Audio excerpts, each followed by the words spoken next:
All right. Last class, where did we end? We ended on synapse, right? Yes. All right, good. Today we're gonna start from the eye. Okay, we'll talk about it in detail. All right.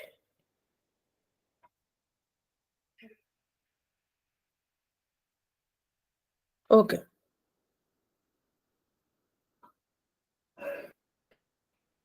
Okay, so let's start discussion from the eye.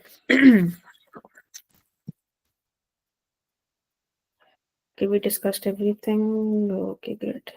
So talking about the eye.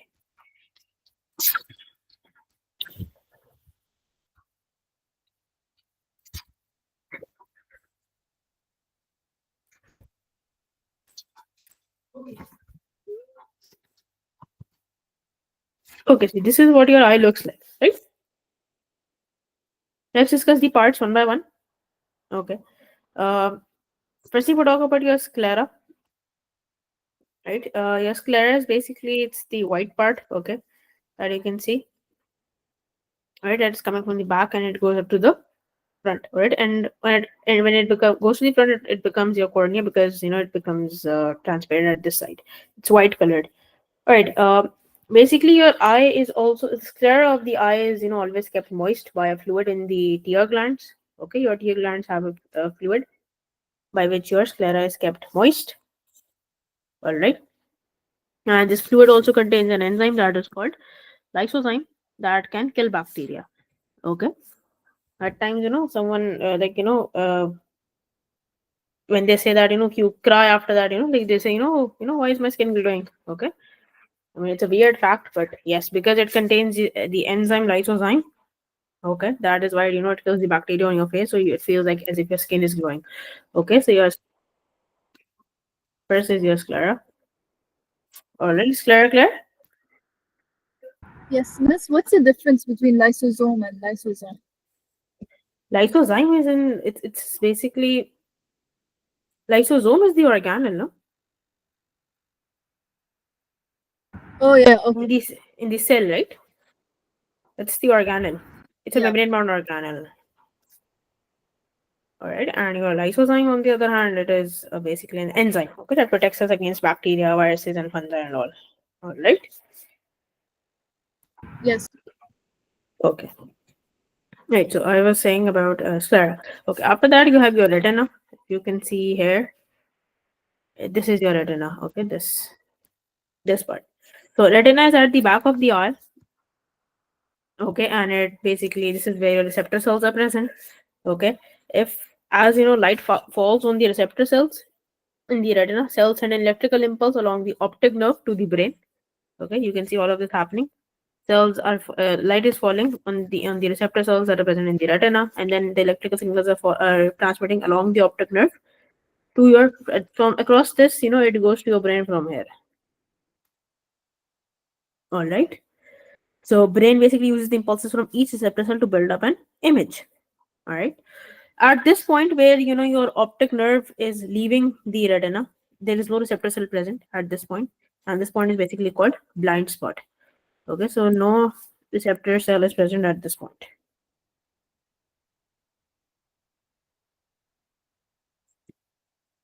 And even at this point, even if your light is falling on this point, there is no point because the signals from here want to go like from this specific point. Let me start with black. This specific point. All right, so no receptor cells are present here.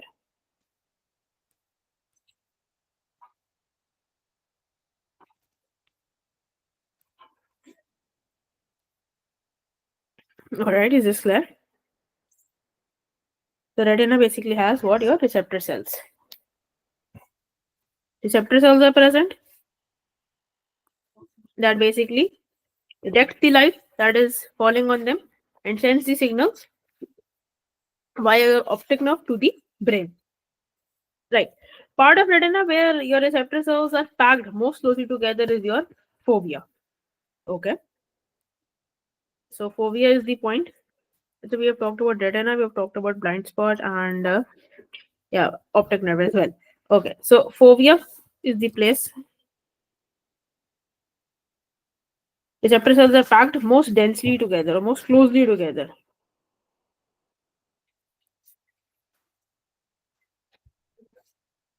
Are packed most closely together.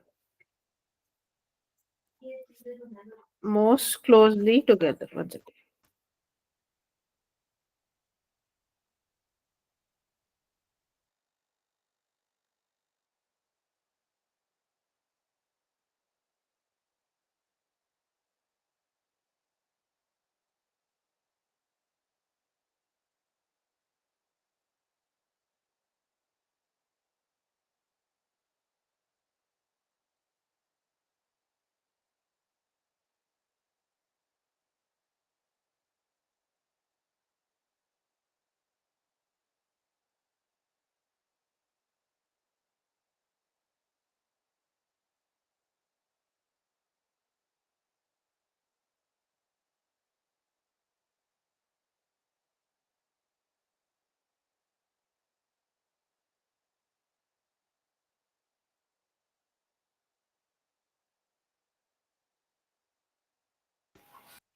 All right. So this is your phobia where receptor cells are packed most closely together. Okay. Then you have your different types of receptor cells. There are two types of receptor cells. Receptor cells are of two types.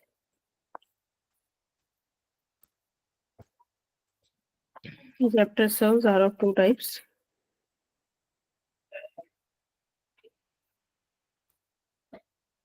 Rods and cones.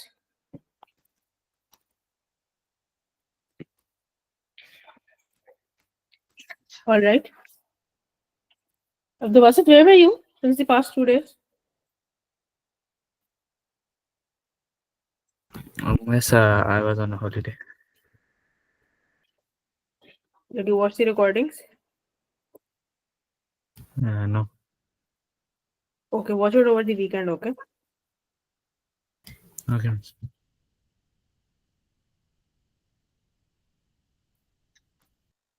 Rods and cones. All right. Rods basically are sensitive to dim light. Yes, we are Omar. We are continuing chapter 12. We are talking about the eye.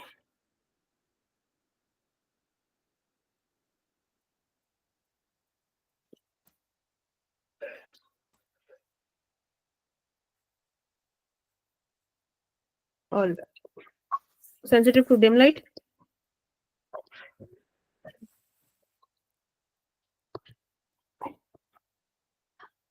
So they basically detect your light in dark and all. All right. Cones basically function only in bright light, and they are able to distinguish between your different colors of light.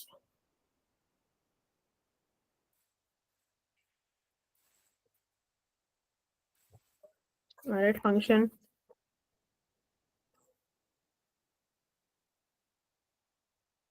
So you're saying function only in bright light.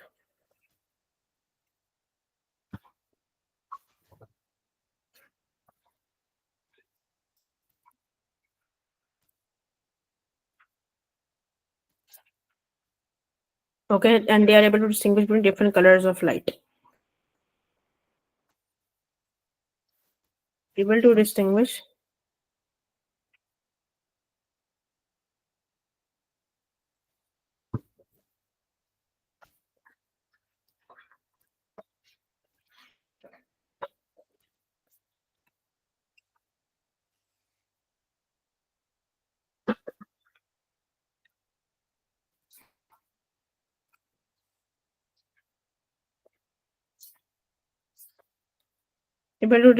between different colors of light.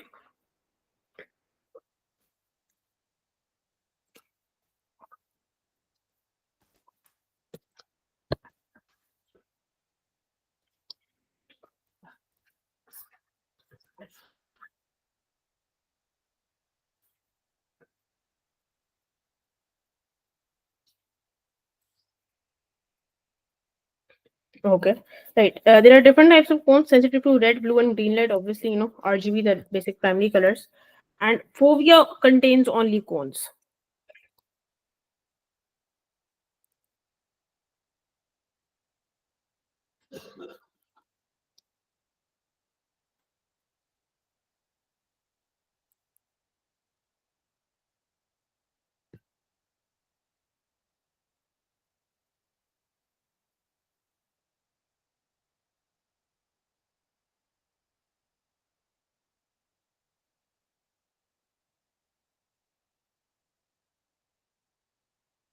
All right.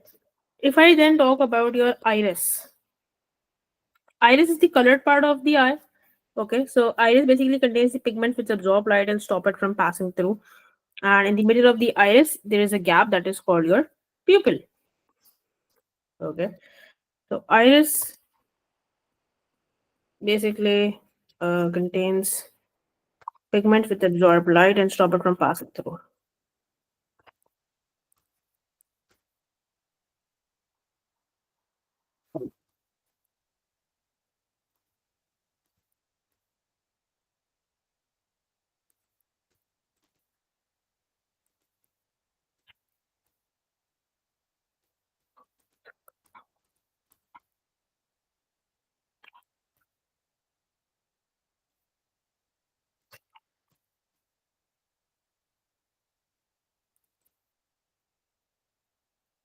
And in the middle of the iris, there is a gap that is called pupil. So pupil is the gap in the middle of the iris.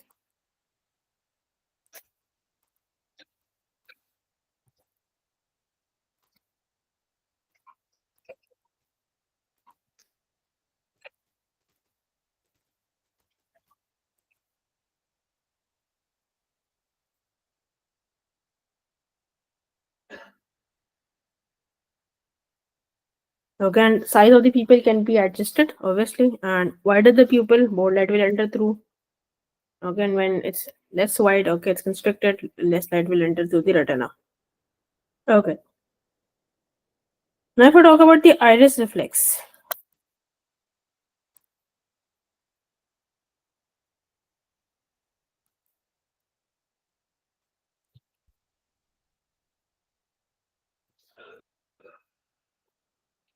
Okay. So in highlight intensity, iris closes and makes the pupil small. Okay, so this stops too much light from entering and damaging the retina. Alright. And in low light intensity, but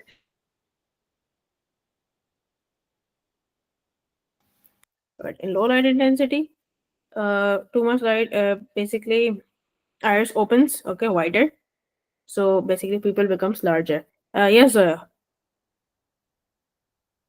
Miss, for the pupil, did you say anything else besides the gap in the middle of the iris? yes, I said if it's more wide, obviously the width of the pupil depends how much light is entering through the retina. Okay, if it's very wide, okay, wider the pupil, more light can get through the retina. All right. Yeah, and I asked one more question in the chat. I wrote, is it So okay to say that the cones are only able to identify black and white colors? cones or rods? Oh, my bad. Sorry, rods. Yes, rods basically work in dim light. Yeah, so I mean, identify black and white colors. Yeah, kind of. Yes, you can say that because obviously in dim light you can't see a lot of colors, right? Okay, thank you, Miss. All right. Okay. I was talking about the iris reflex. So in highlight intensity,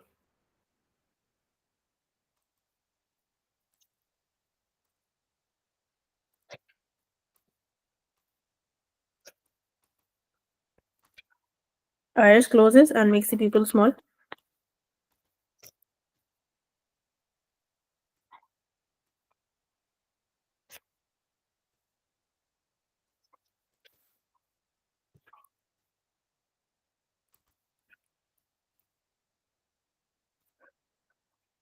So this stops too much light from entering and damaging the retina.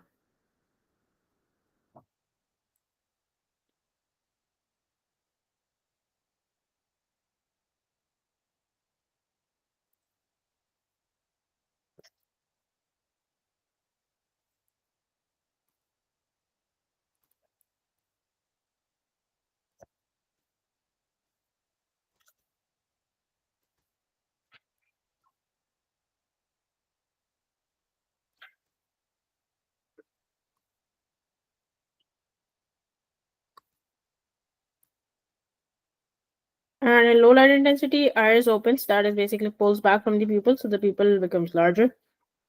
But this allows more light to reach the retina. Okay, so in low light intensity,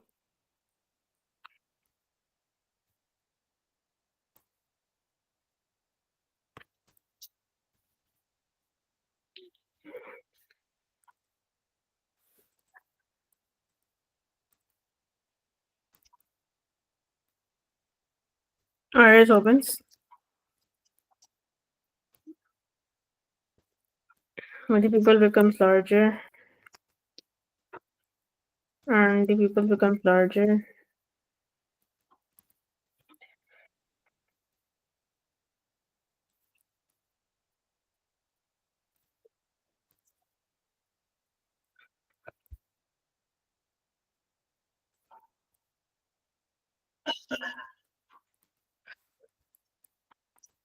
one second, let's see, share it.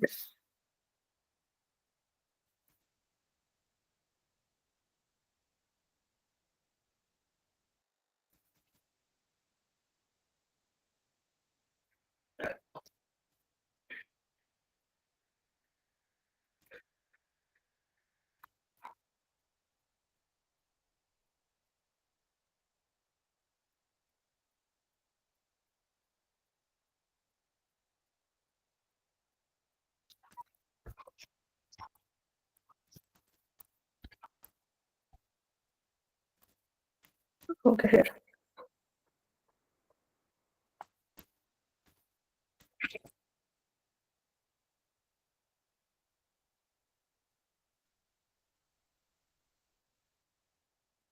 To reach the retina.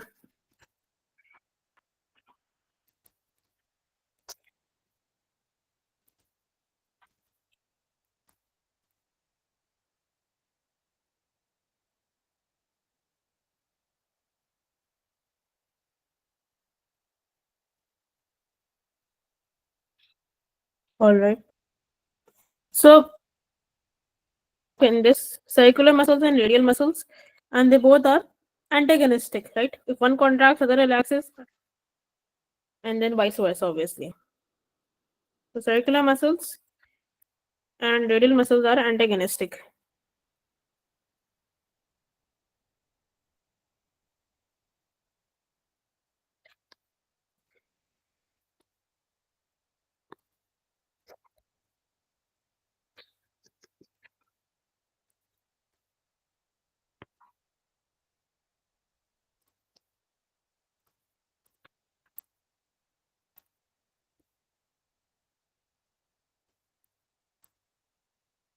Okay, so they basically work together to control the action and they work in opposite directions.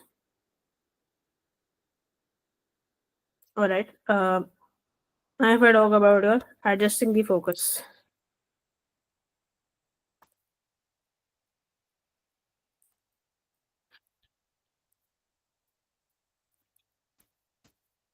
Let me just copy the diagram.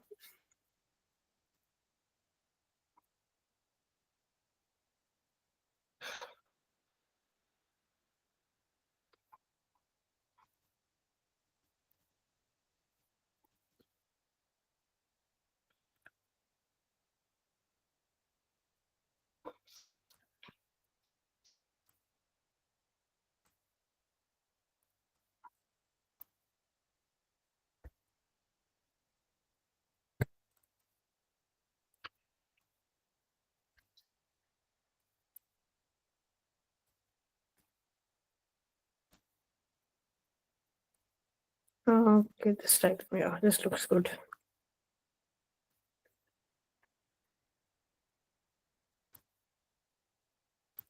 One second.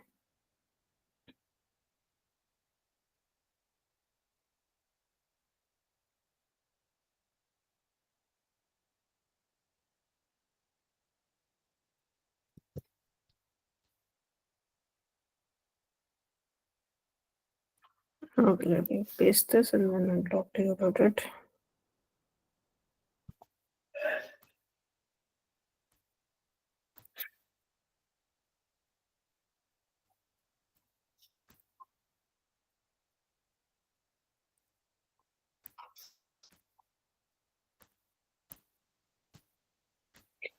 Okay.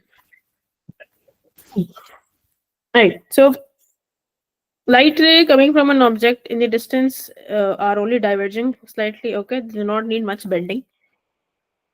And light rays coming from a nearby object are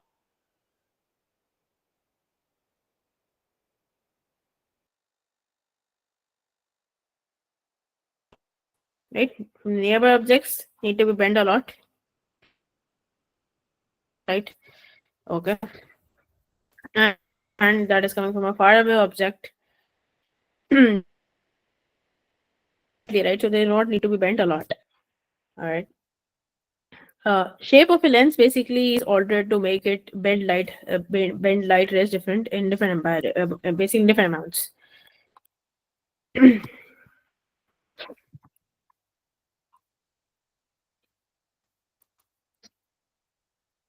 Is altered to make it bend light rays.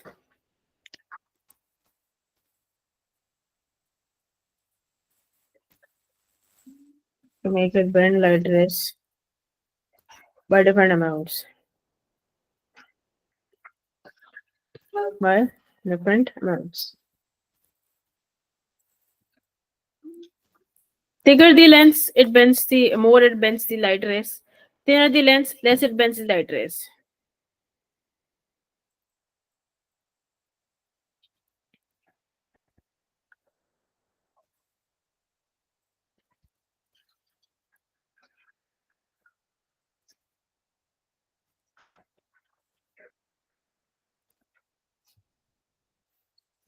Thinner the lens, less it bends the light rays.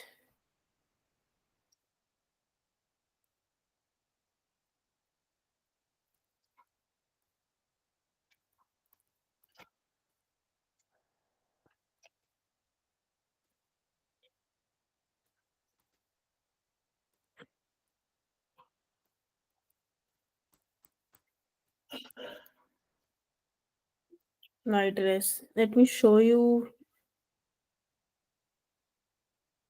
a lens. 1 second. I'm just copy a diagram. Another one. Sorry, 1 second.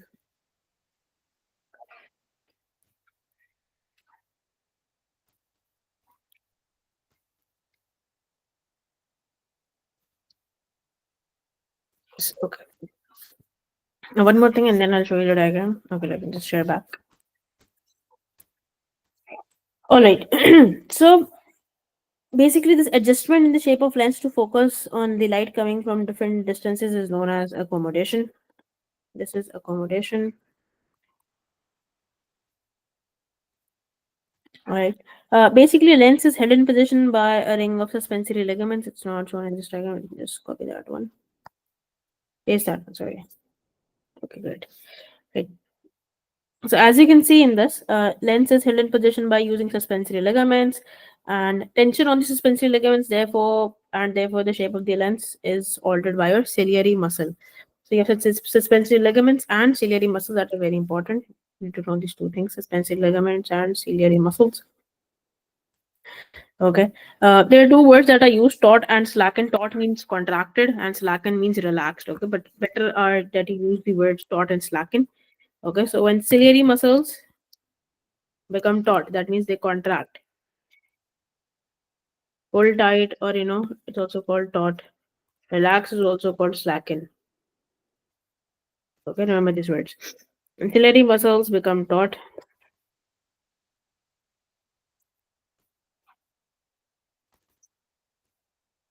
Suspensory ligaments slacken.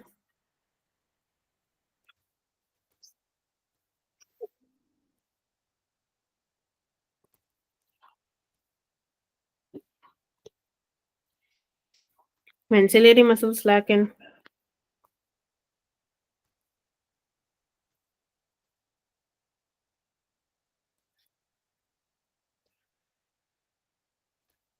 suspensory ligaments become taut.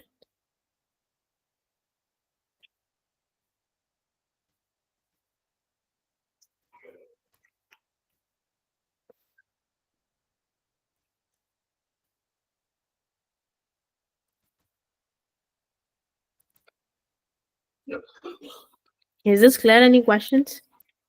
So this is how the shape of the lens has changed. Okay. Yes. Miss, I don't really understand the distant object and the nearby object, how it pulls the lens. See, when light is coming from a distant object, okay, You do not need to diverge it a lot because it's weakly divergent. You do not need to bend it a lot. Why? Because it's weak. It's weakly divergent. Okay, it's not very diverged. And can you look at the rays? So your lens needs to be pulled on flat. Okay, look at this. Lens becomes thin. Lens thins. Okay, it becomes thin. Sorry. Lens becomes thin. Because you need to look at a far object, distant object. Alright. Yes. Okay. And when you're looking at a close object, so obviously since it's coming from a very close object, right, your rays will be diverging a lot. So you need to bend them a lot as well. So automatically your lens has to become thick.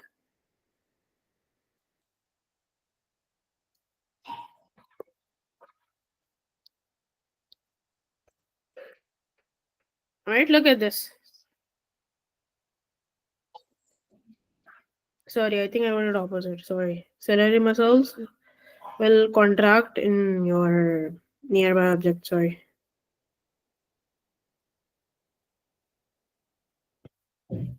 When ciliary muscles relax is your thin. Sorry.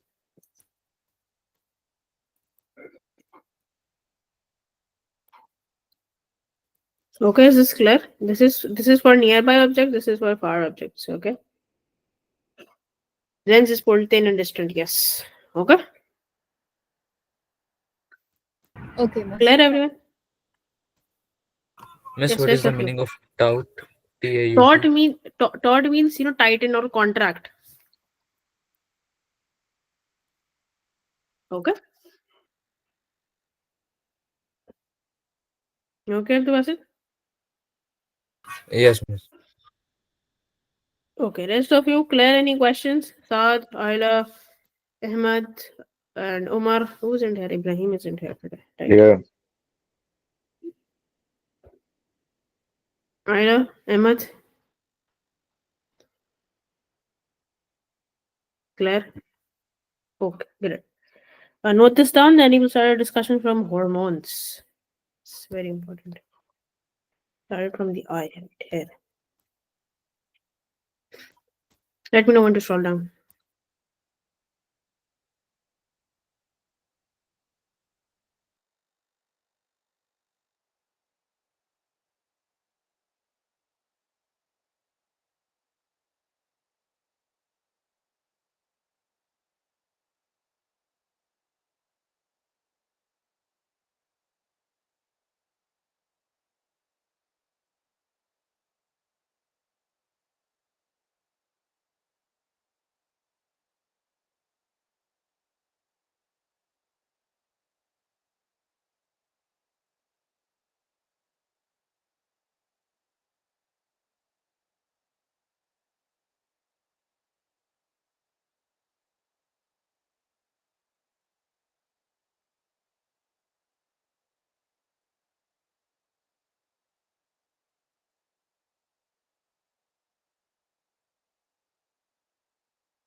So everyone's done. Can I scroll down?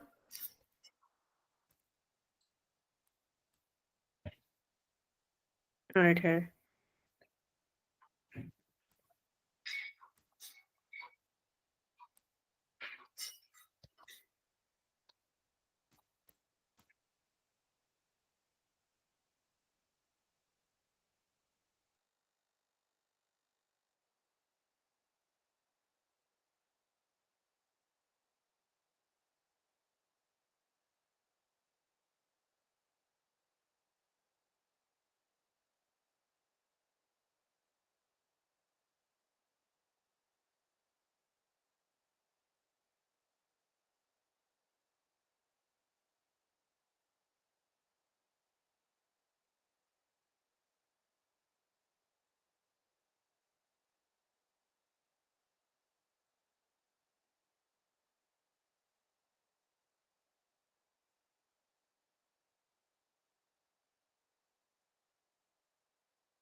All right, everyone's done.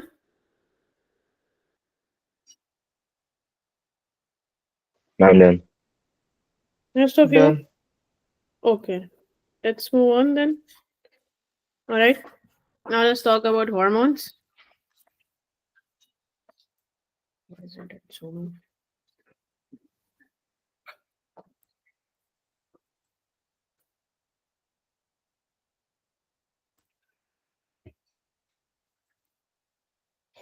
Yes, what are hormones? They're basically chemical messengers, right? Just like electrical impulses were transmitting the message, these are basically chemical messengers. All right. And they're made in special glands that are called endocrine glands. All right.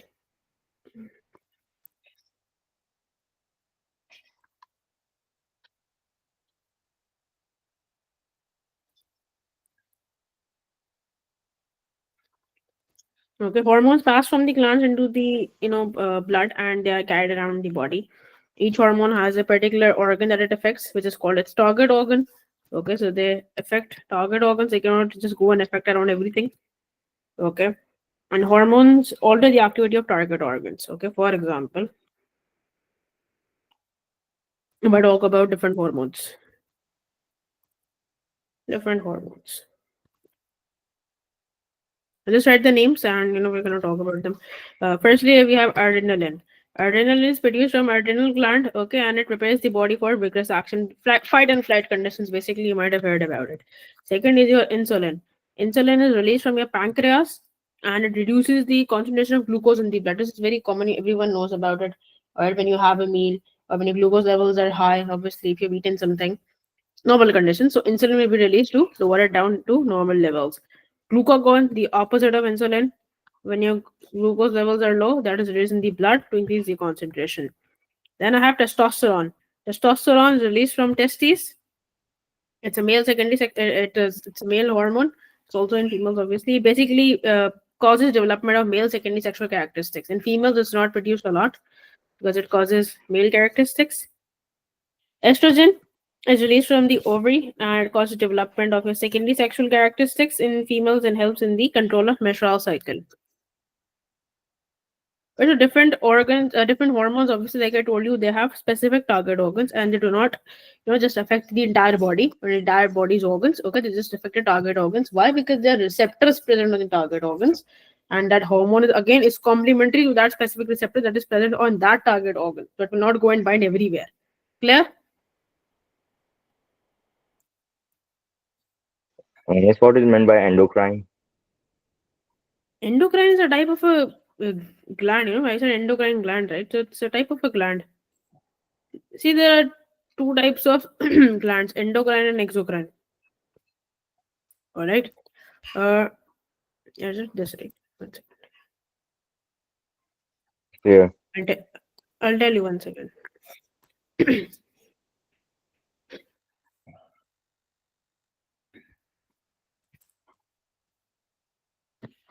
What is wrong with this? 1 second. My pen is acting up. Okay. So endocrine gland, basically, in this example, pituitary, your pancreas, adrenal gland, ovaries. Okay. So they basically produce the secretion in your blood.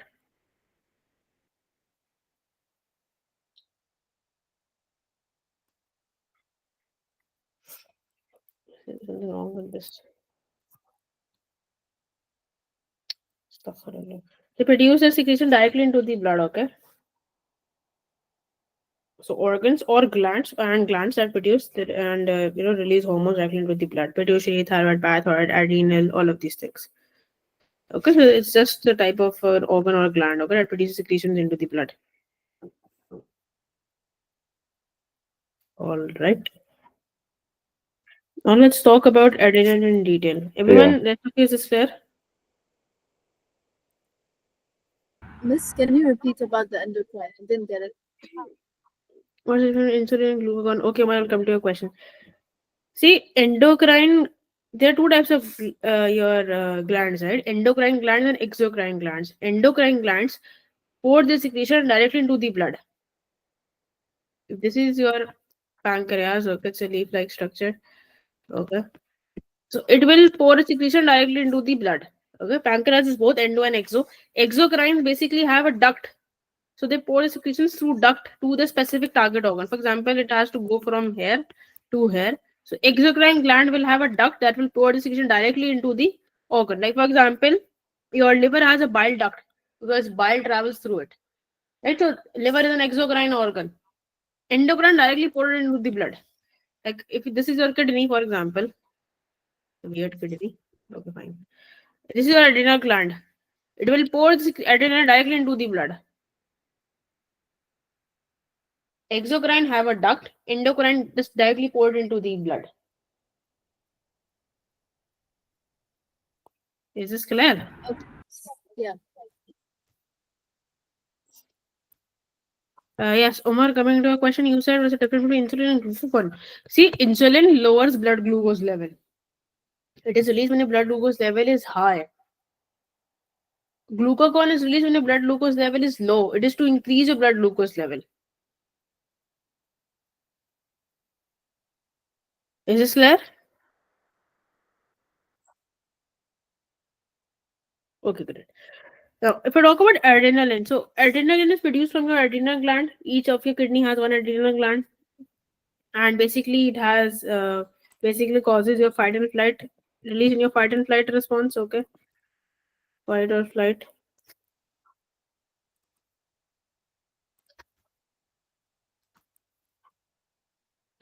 All right.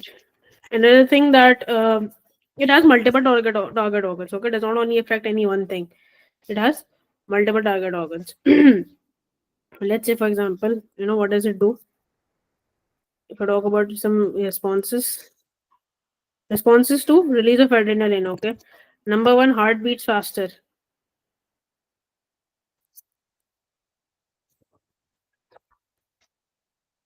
Breathing rate increases. Okay, to provide more and heart beats faster. Why is that? To supply oxygen to brain and muscles more quickly.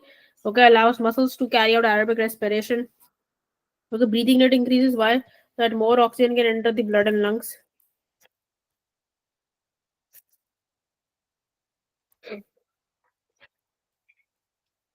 Sorry, I was saying breathing rate increases. Sorry. That more oxygen can enter the blood. Your pupils dilate so that more light can enter the eye.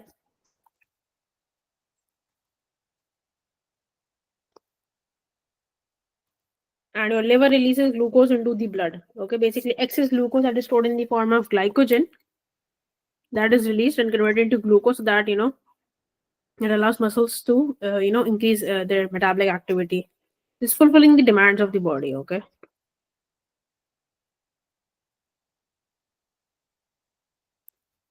So it has multiple target organs. See how many organs it is affecting. It's affecting your lungs, heart, eyes, liver. So adrenaline has multiple target organs.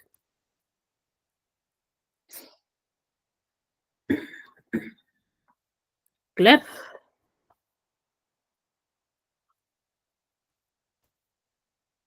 Is this clear? Clear. Okay. I hope everyone's clear. Okay, so roughly, if I talk about difference in your nervous and endocrine system, your nervous system has neurons, right? And your information is transmitted through your electrical impulses, and impulses are traveling through neurons, obviously. And obviously, your impulses are traveling in the electrical form, so the response is very fast. Okay, they're traveling very quickly, and it's a short-lived effect of your nerve impulse, right? You don't keep on, having that effect for hours. Okay. On the other hand, if I talk about your endocrine system, in your endocrine system, it is made up of glands, and information is transmitted in the form of chemical messengers that are called hormones. Right? Chemicals transfer through your blood plasma, okay, and it travels slowly, so response is also slow, and it has a long-term effect because hormones are chemical, right? So chemicals have a long-term effect. Basic differences that everyone knows. Just simple. I just wanted to have a quick look on them as well. All right. Last thing for this chapter is coordination in plants. All right. So let's talk about it. Plants, they don't have hormones. I mean, they do have hormones. Sorry, they do not have proper nervous system like us. Like nerve impulses are transferring or something like this is happening. Plants basically respond to the surroundings, and therefore their response is also much slower than that of animals. Okay, plants respond to directional stimuli. That means that's coming from any specific direction.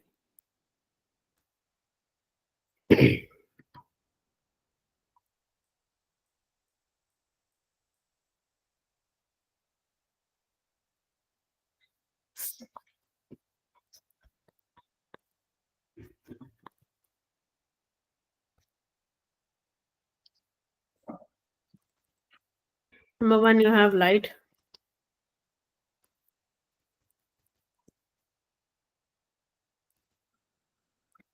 Okay. So this response toward directional stimuli is called tropism.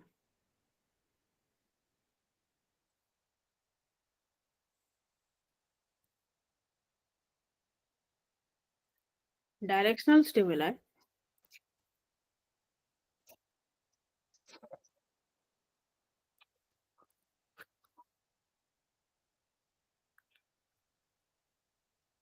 is called tropism.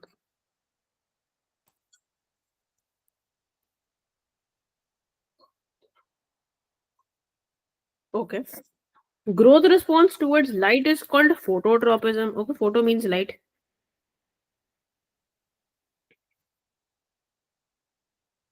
Okay, growth response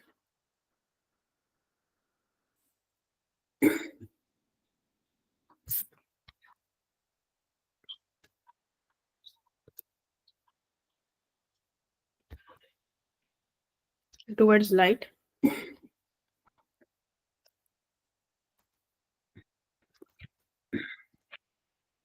is called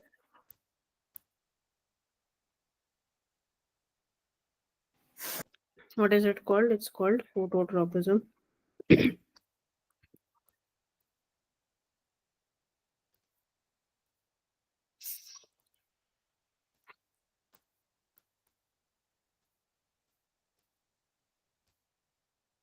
Growth response towards gravity is called gravitropism.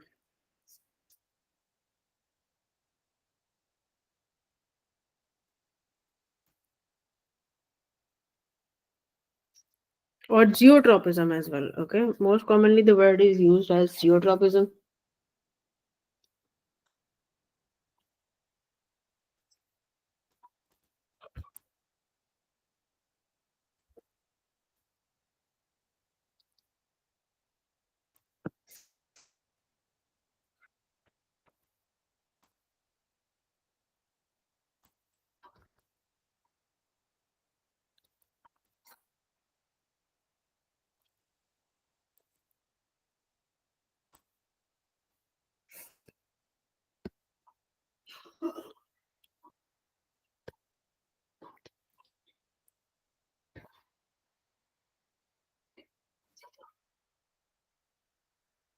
Okay. Stems show positive phototropism. Right, so there's another thing that is known as positive and negative. Okay, so if it's growing towards the stimulus, it's positive, and if it's growing away from the stimulus, it's negative. Towards the stimulus, positive, away from the stimulus, negative. Okay, now if I ask you one by one, okay, if I now it's important that the question is asking with respect to what? If I ask you about the stem, okay, with respect to light, what will the tropism be? First, you tell me the tropism's name. Is it phototropism or geotropism? Yes. Quickly. Phototropism. Very good. And stem grows towards light or away from light? Towards light. Right. So that is called phototropism or positive phototropism or negative? Positive. Very good. And if I ask you for stem with respect to gravity, what will be Negative. tropism? Root. Tropism. Yes, the stem with respect to gravity, Umar. Negative geotropism. Very good. Umar, is this clear? Yes, and rest of Ahmed, Ayla, Basit. The stem with respect to gravity is negative geotropism. Now, if I talk about the root with respect to light, what will that be? Root with respect to light. Negative phototropism. Very good. And root with respect to gravity?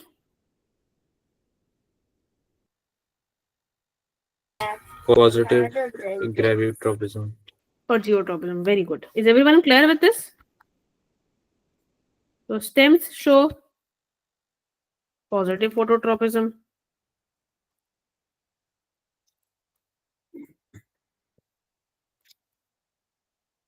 And negative geotropism.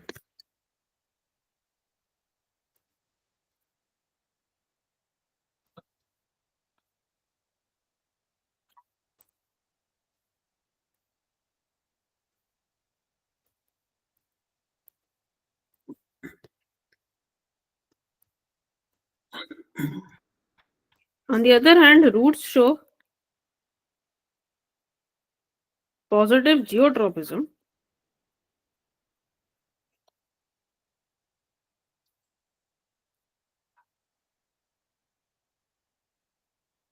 and negative phototropism.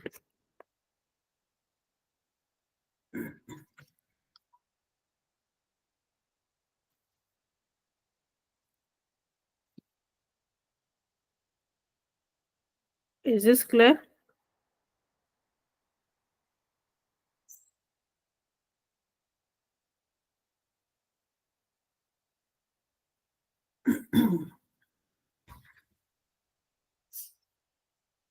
Is this clear? Any questions? Ma'am, roots are the only parts of the plant with the positive geotropism. Yeah, because roots are growing towards gravity, right? Yes, your stem is towards your light, right? Because leaves have to, have gain maximum sunlight for photosynthesis. Okay. Okay. Oxygen. This is a plant hormone. Miss, Yes, Miss, Abdubas. Miss, can we call it gravitropism? Yes. Okay. Right. In oxygen is basically plant chemical or plant. You can also call it plant hormones. Okay.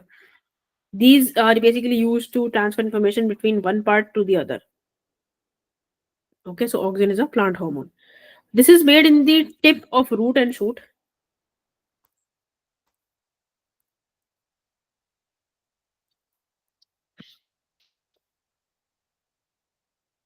Made in the tip of root and shoot.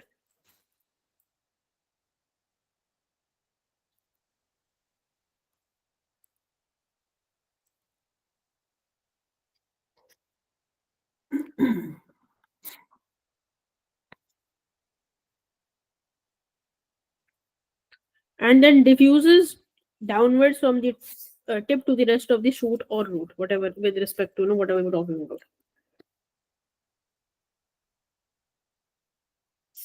And diffuses downwards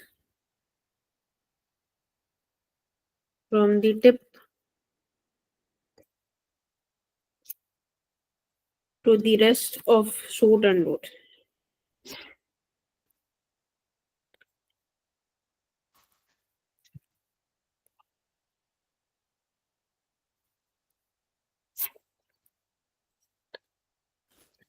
All right.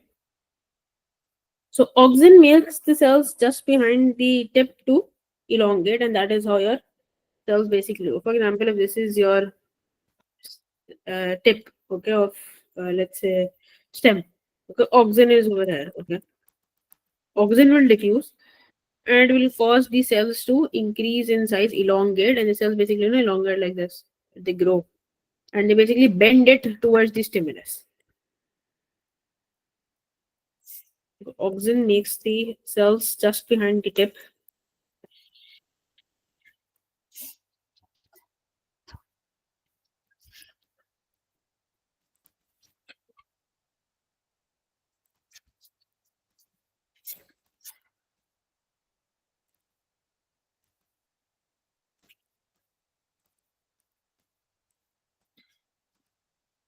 just behind the tip to elongate.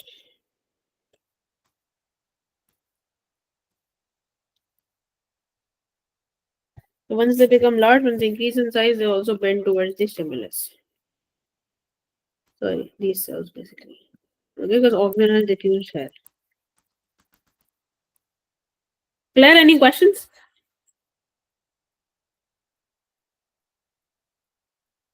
Miss, is oxygen responsible for the new growth of cells?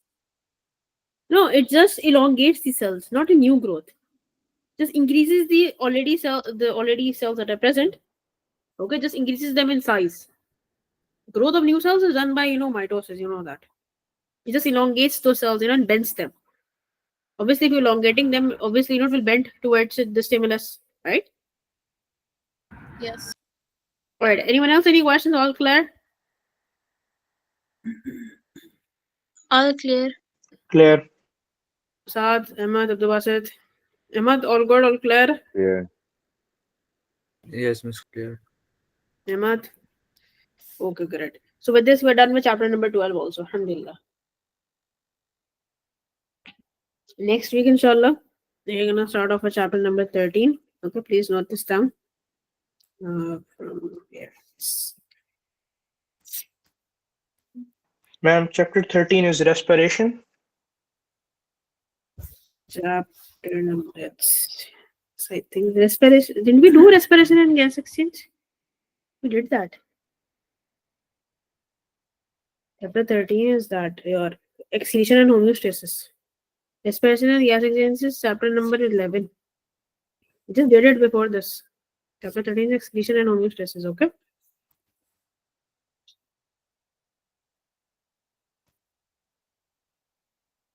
I think you missed that class. Right? Umar? Yes, ma'am. Right, I think it's Thursday's class, yes. So please watch the recording, alright?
Alright, everyone's done. Let me scroll down.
Yeah, Zoya, you can leave. All right. I'll see you next week, inshallah. We're going to start off with chapter number 13. Please. Okay, Allah Hafiz. Allah Hafiz. Allah Hafiz, ma'am. Allah Hafiz.